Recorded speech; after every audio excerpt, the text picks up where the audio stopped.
Our panelists are Claudia Wiesner, Jörn Leonhard, they're just coming to you, Meynhardt, and Philipp Pattberg.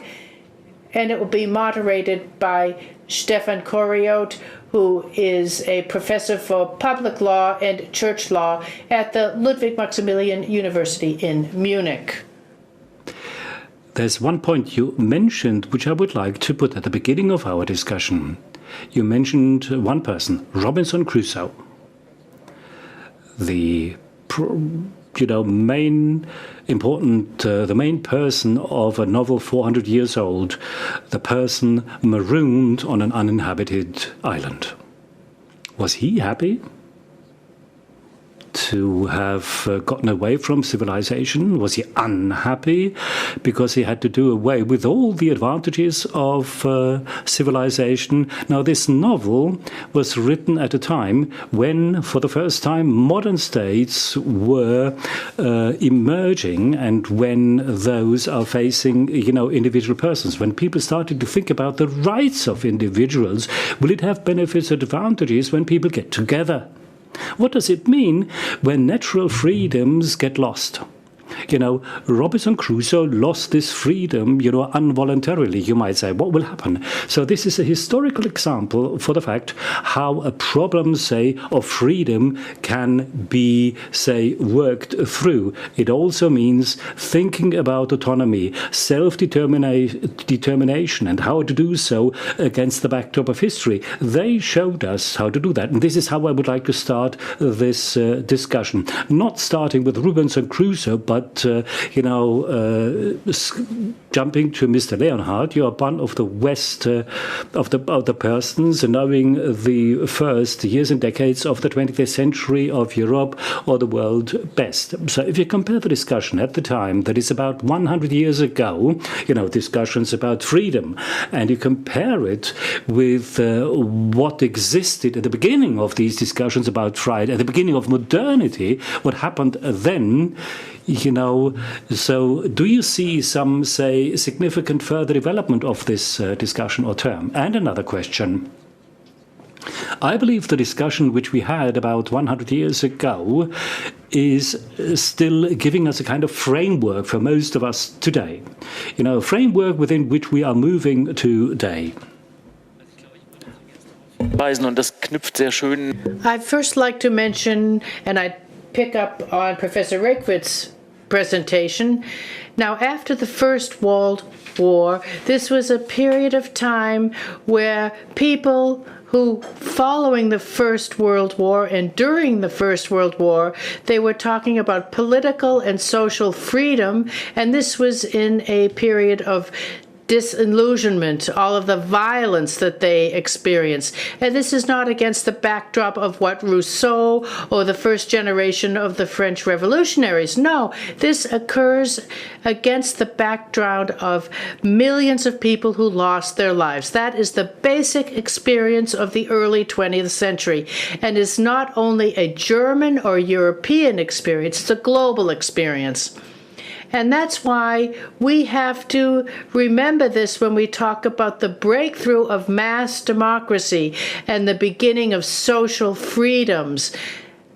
In 1918 was when the suffrage for men and women was introduced in Germany. We can see that many other societies as well. But this is against the major backdrop of this disillusionment. The second thing I'd like to say is, and this is something that Ms. Hecke also mentioned, we in the 1920s and 1930s, we're experiencing a relationship between freedom of possible experience of a dictatorship of the majority and also the necessity to protect minorities. This is a major experience.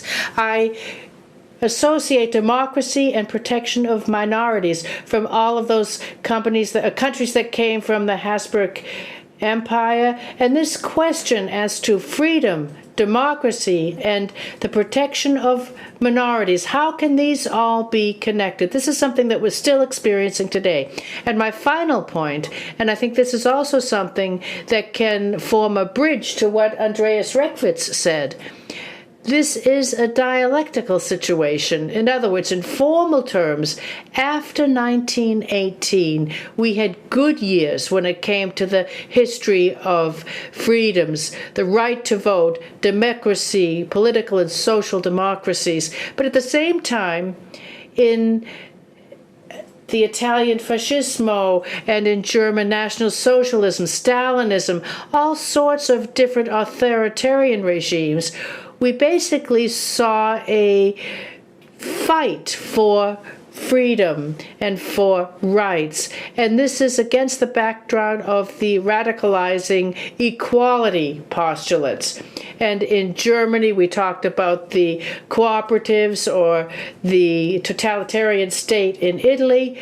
This is very exclusive. It was described as political and ideological, but the individual is no longer a free citizen of the country. What one expected of these individuals was to make a sacrifice for something more important. So putting all of this together, formal freedom on the one hand and a dialectical reaction to this, is something that we've been dealing with since the 1920s and 30s. Just a brief question. What is the effect today, although we are still living in these times? It is the awareness of a common threat to our freedom. That is the fragility. You can even see it's precarious. And this is something that has been following us from then up until today. We can say different circumstances, but in the 19th century, we had something that was like an awareness of progress, that you can shape freedom. And after 1918, I would say, in the era of the world wars, then there was a disillusionment and also something that we've seen up until this very day, the feeling that freedom can tip at any point in time. It can result in a crisis. Yes, thank you.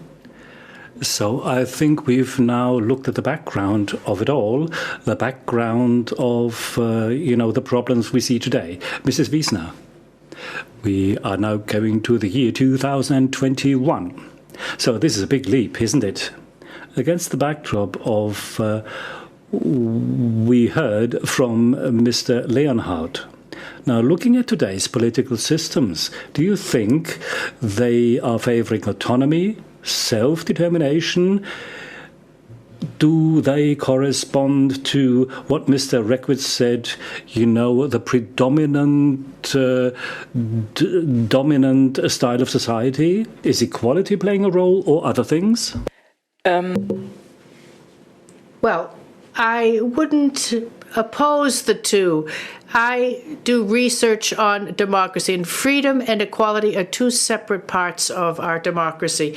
When we talk about today's societies and we talk about the developed democracies only, this is what Ms. Flick was talking about at the very beginning, then we have democratic equality, one person, one vote, the same rights. Then you have to have equality, otherwise democracy won't work. Equality amongst citizens. You have to have freedom because democracy is based on free decisions. So if we say during an election, I might not be able to choose who I want to have to run for the democracy, then I would need hundreds of thousands of signatures, but I can tick the box and I have the freedom to elect who I want to elect. So these two things are associated. And then we see certain claims to the state as well as claims for freedoms. And this is also a question of freedom to do things and to be free of certain things. And this brings us back to Leviathan, and we see that we're part of a group, and this is where we need certain restrictions. In Germany, we had no speed limit on the highways, and now we talk about the common good, and we can say it would probably be healthier for everyone if we don't go at 200 kilometers per hour because there are too many exactions. It's a simple example, and if I'm part of a group, then I have to accept restrictions. To make it more complex, everything needs rules of the game. Freedom and equality can be restricted as a result.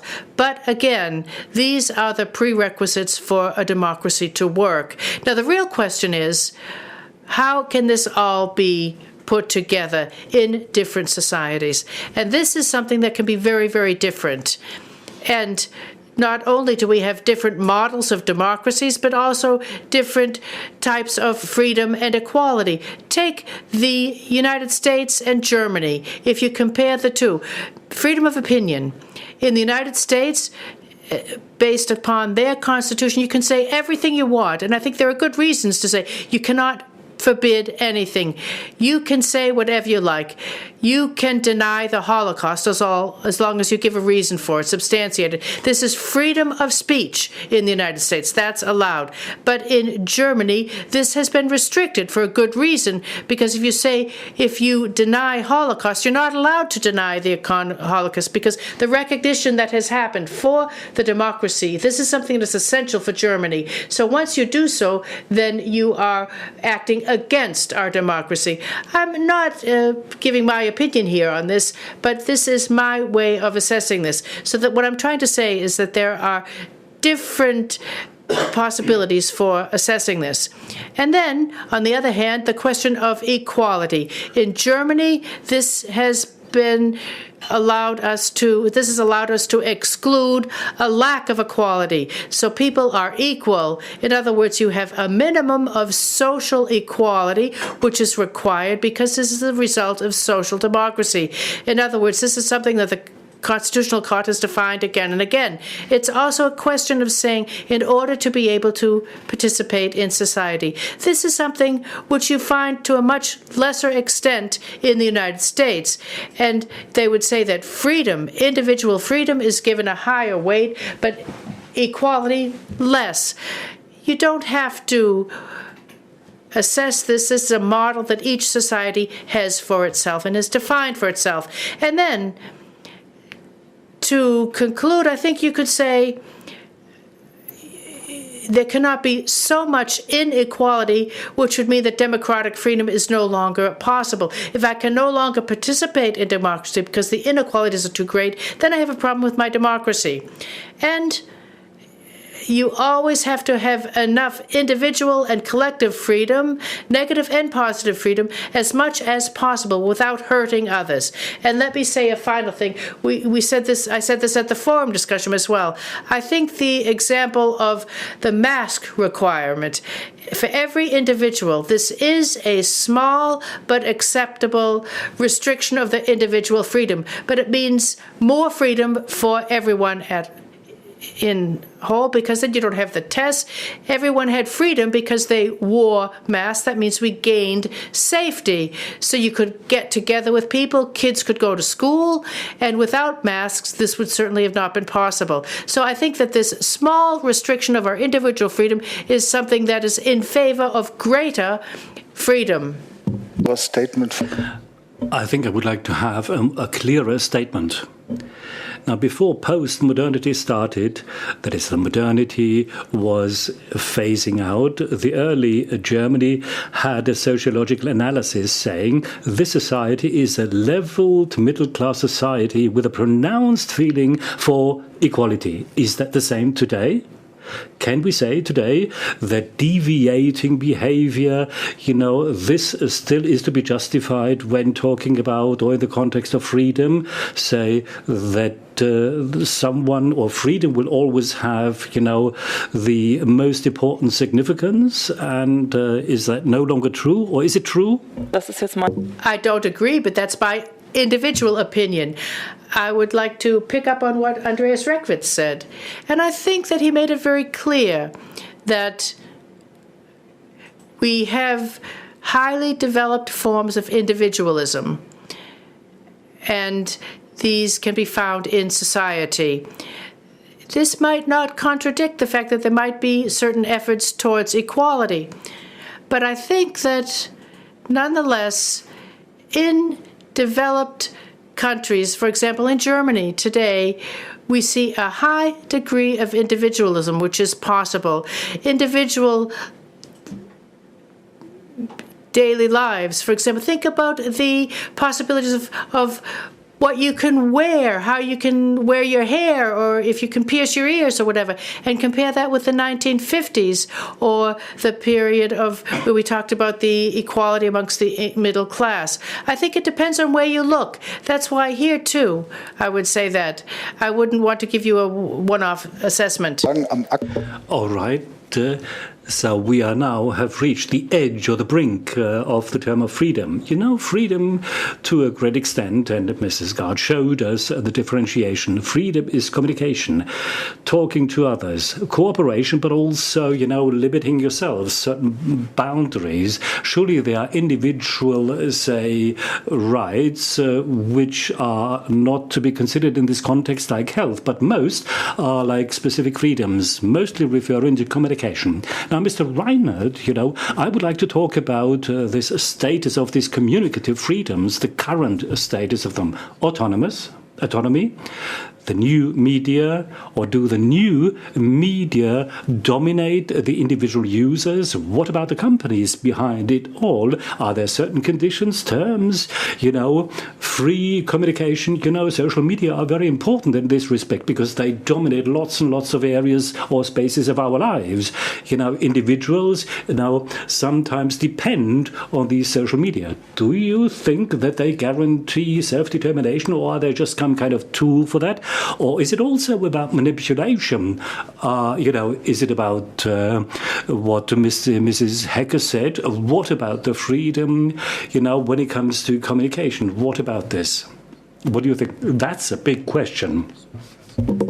I sort of like to say, as a psychologist, that freedom is when people experience freedom.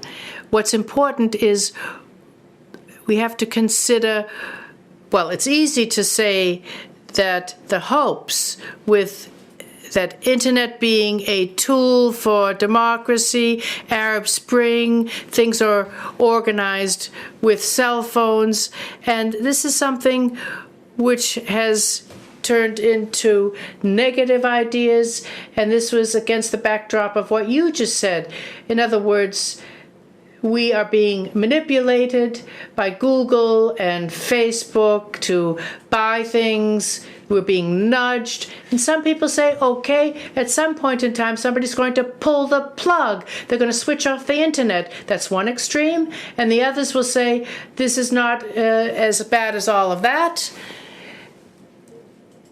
Here we are exaggerating all of this, and I'd like to come with an argument to say that freedom in the experience of freedom can be strengthened. I was upset when I read what Sartre said. He talked about he was forced to have freedom, and we have to perceive this. And Sartre said, the most freedom I experienced was during German occupation. Well, that doesn't really fit in. The argument is freedom is when you have to fight for freedom. Freedom is when, with a lack of freedom, you can make certain inroads, and freedom is an experience. And this can also substantiate why, in many areas today, we seem to have forgotten the freedoms that we get to enjoy. We no longer appreciate some of the freedoms we have. So what I'm pleading for is to perceive freedom as a psychological category. And then also to come back to your question, we're talking about freedom in communication. I think we'll be hearing about that from Tim Crane when we talk about the freedom of speech and freedom of thought. And this is also to be able to use your own mind. And the major inhibitors to freedom as a psychological being, and all that's being too much offered by our parents that I've internalized. We have to free ourselves of all of this. We have to come up with inner freedom. And whether this is with or without the internet, with or without Sartre, that's a secondary question. What I'm trying to say is relativism when it comes to freedom. And then, as a consequence, you have to be aware of looking for freedom where we don't even expect it to be. That brings us back to Robinson Crusoe. Many years ago, I would have said he must have felt very much alone and isolated. He'd get sick at some point in time. But maybe that's gaining freedom for him. We have to be very careful to say that people are not free, and to say what they experience as being free or not. We have to be aware of others and our whole idea of freedom, and we shouldn't force that on the others. That's what I feel is necessary today. Did you notice anything?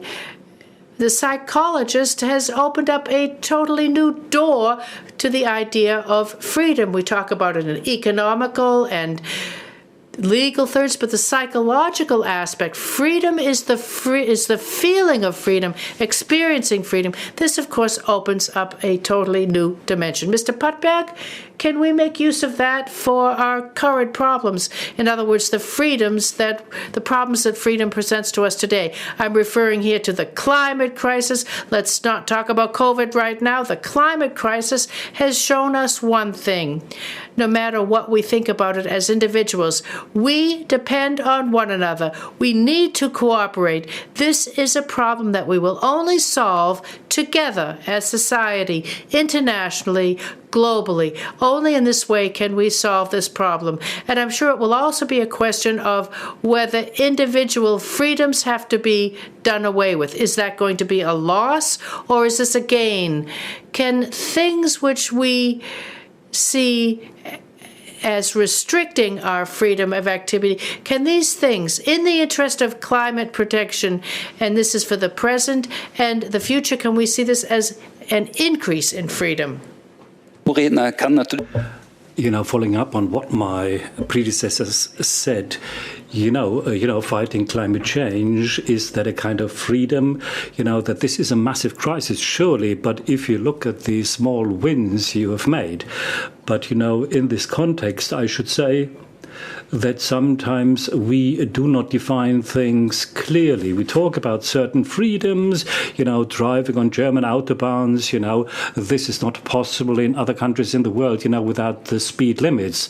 But this is considered to be a freedom, but this is more like a habit or even a privilege. So I believe maybe we should,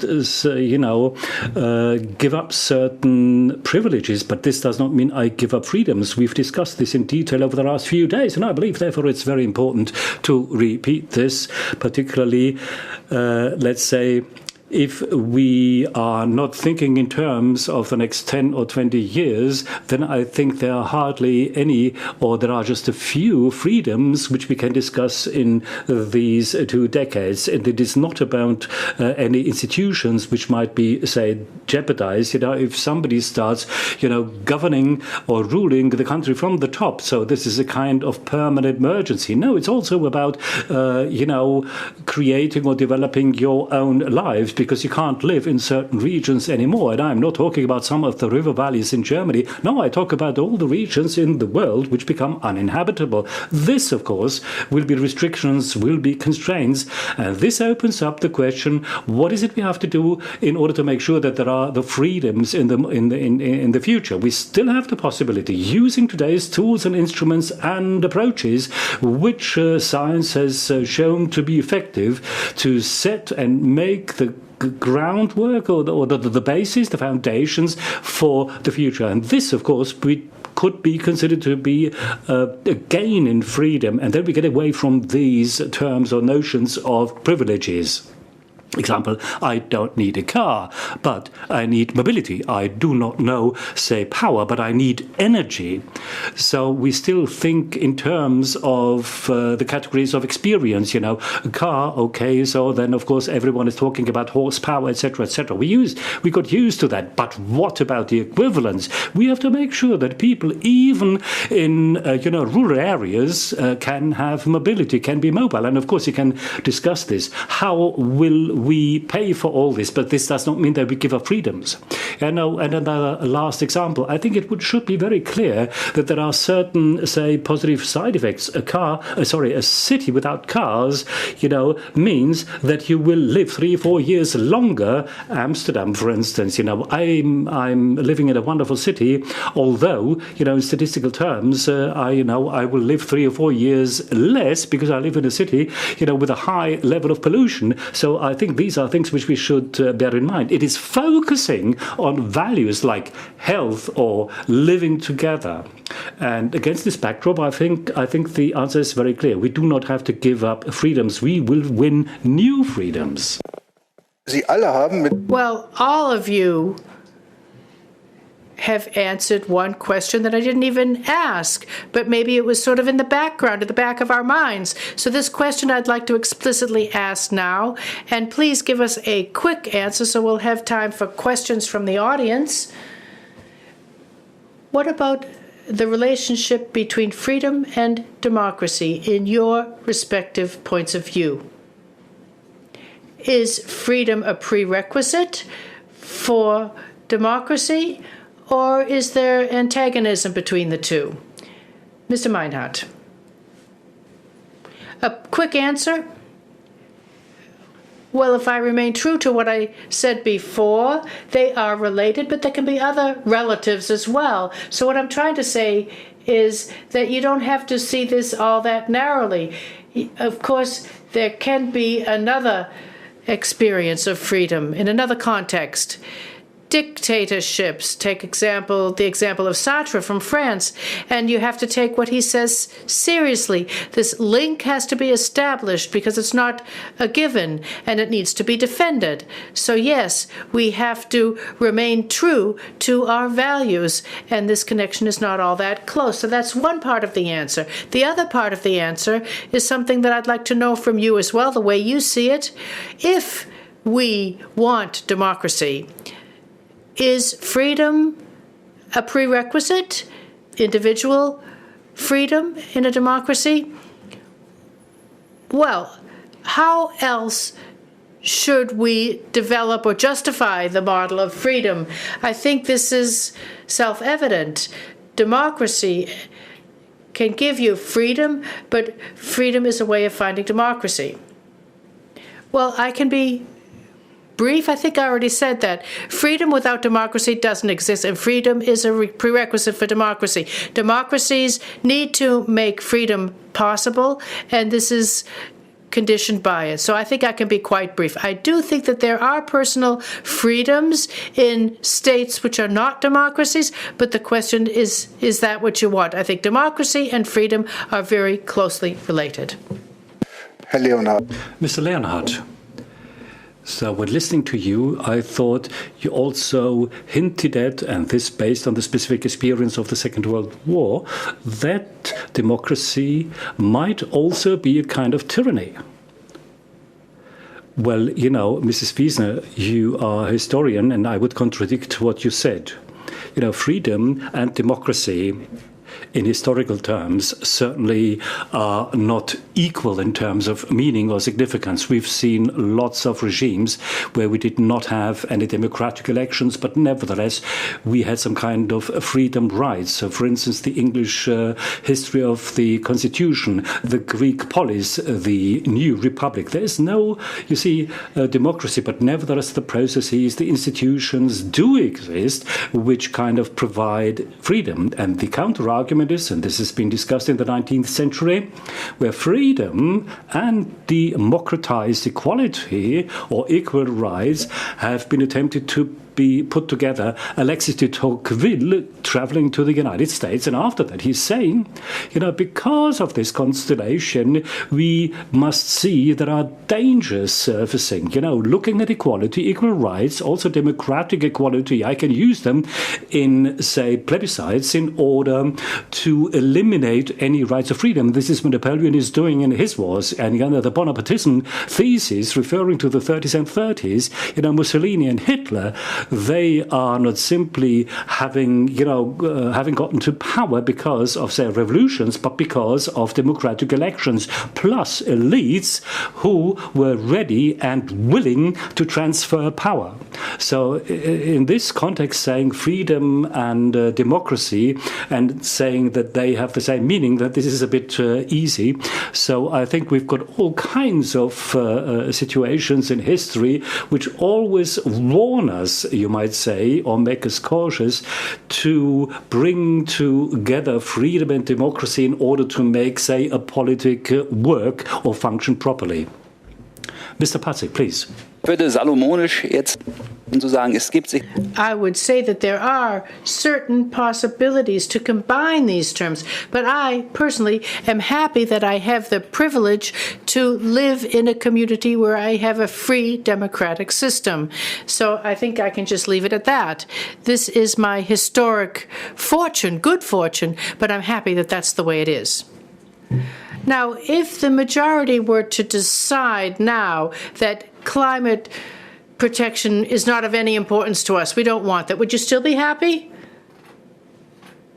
Well, you saved that to the very end. Well, I play a number of different roles, and as an academic or a multiplier, I certainly would not see that as an optimum result, but it would also be something that you'd have to see as a democratic decision that I'd have to accept it. Of course, I would use every effort I have in order to influence the opinions that are formed.